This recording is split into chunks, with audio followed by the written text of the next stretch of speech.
So, when you're watching the news after a massive city flood and you catch yourself thinking, wow, nature is just absolutely unstoppable. Well, what if I told you that in many of the world's fastest growing cities, that catastrophic flooding isn't strictly a natural disaster caused by heavy rainfall? What if the real culprit is actually completely human-induced, and it's literally sitting right there on the sidewalk? Welcome to today's Explainer. We're going to challenge the whole myth of the purely natural flood and uncover the startling, human-driven reality that is quite literally drowning our cities. All right, let's map out exactly where we're headed today. First, we'll cover the urban flooding crisis. 2, the waste flood nexus. 3, runoff and flash floods. 4, a public health emergency. And finally, 5, integrated solutions for resilience. Let's dive right in. Section 1. The Urban Flooding Crisis. More than just rain. Imagine the visceral reality unfolding in rapidly expanding places like Lagos right now. You've got heavy rain, those iconic yellow buses struggling to push through the water, people trying to navigate flooded market stalls, but right in the middle of all that chaos, there are these huge piles of uncollected, scattered waste. You see, contemporary flood risk is increasingly shaped not just by the weather, but by human activities and critical weaknesses in urban governance.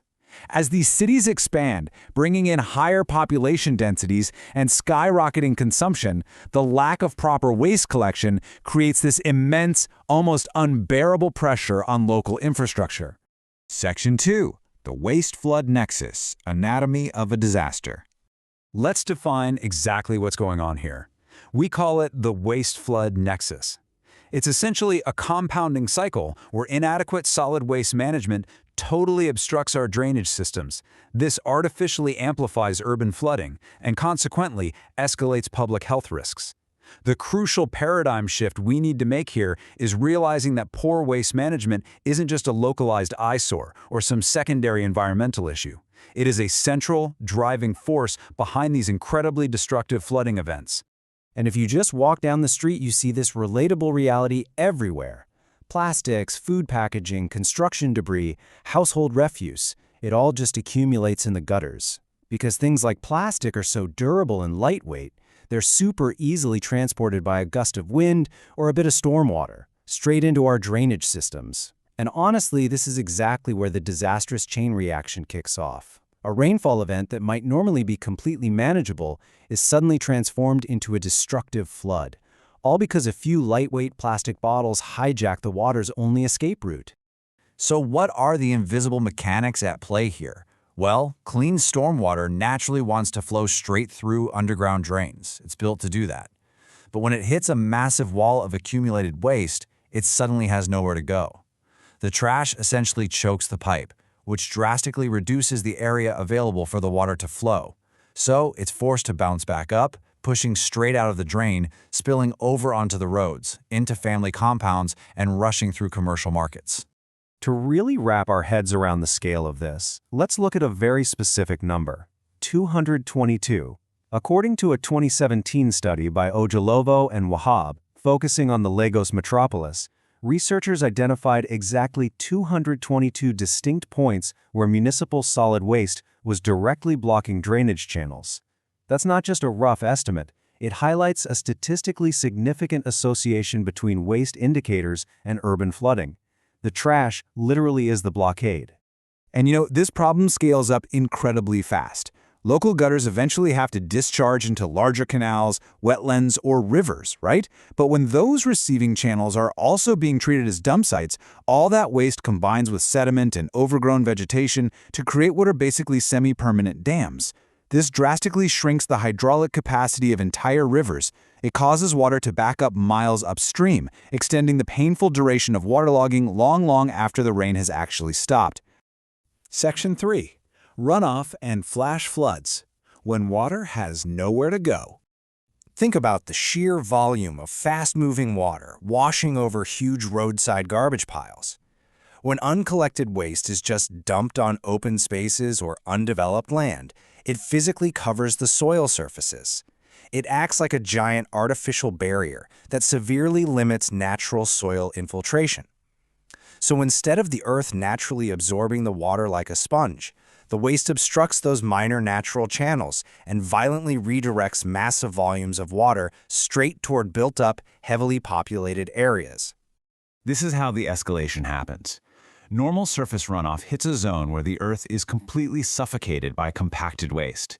Now, when you combine this waste blockage with the impervious urban surfaces we've built everywhere, stuff like asphalt roads, concrete sidewalks, dense rooftops, the volume and the velocity of that runoff just multiply exponentially. The system simply cannot handle it. This exact combination is what converts a standard short-duration rainfall into a sudden, highly dangerous flash flood. Section 4. A public health emergency. The hidden danger. The human cost here is absolutely devastating. People are forced to navigate highly contaminated, waste-filled floodwater right outside their front doors. The floodwater acts as this highly efficient, totally toxic transport system. As it flows through dump sites, blocked drains, and overflowing septic tanks, it's picking up pathogens, raw sewage, dangerous chemicals, and sharp objects, and it's carrying them directly into homes, schools, and streets. And the danger absolutely does not stop when the water recedes. It leaves behind a toxic, hazardous residue right where people live and where kids play. This brings us to a crucial point, summarized perfectly by the Centers for Disease Control and Prevention. They state, unsafe water, inadequate sanitation, and poor hygiene are major contributors to illnesses such as cholera, typhoid fever, and diarrhea. And the World Health Organization totally echoes this, identifying safe sanitation as absolutely fundamental to preventing these outbreaks. So we really cannot just look at these events as simple drainage failures. They have to be urgently treated as full-blown public health emergencies. Section 5. Integrated Solutions for Resilience, Reclaiming Our Cities. So, how do we fix this immense challenge? Well, it takes a unified front. It means putting boots on the ground to physically desilt those drainage canals, while at the exact same time getting urban planners to map out smarter, more resilient infrastructure. Effective flood management demands a truly integrated approach. We have to treat solid waste governance, environmental regulation, urban planning, and community behavior as deeply interconnected elements of urban survival. Because, honestly, you can't fix the floods without fixing the trash, and you can't fix the trash without planning the city properly. Building on frameworks from UN Habitat and the World Bank, we actually have a clear roadmap of structural and non-structural recommendations. First, we must expand regular and affordable waste collection so citizens actually have a viable alternative to dumping. We need strict enforcement of anti-dumping rules to protect our waterways. Waste management has to be officially integrated into drainage planning.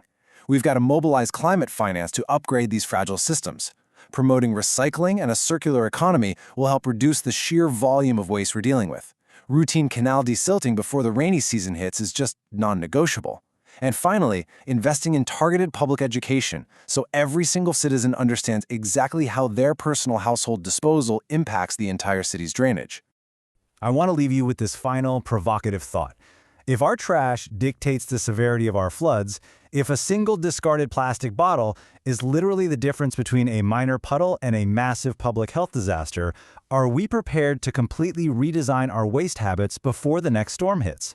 The survival of our rapidly growing cities depends not just on building bigger pipes, but on what we individually choose to throw away. Thank you so much for joining me for this explainer, and I highly encourage you to take a much closer look at your own city's drains the next time the rain starts to fall. Please like, share, and subscribe to MasterSense by Faraday, and turn on notifications so you don't miss new and upcoming videos. Drop a comment below and tell us what you'd like to see next.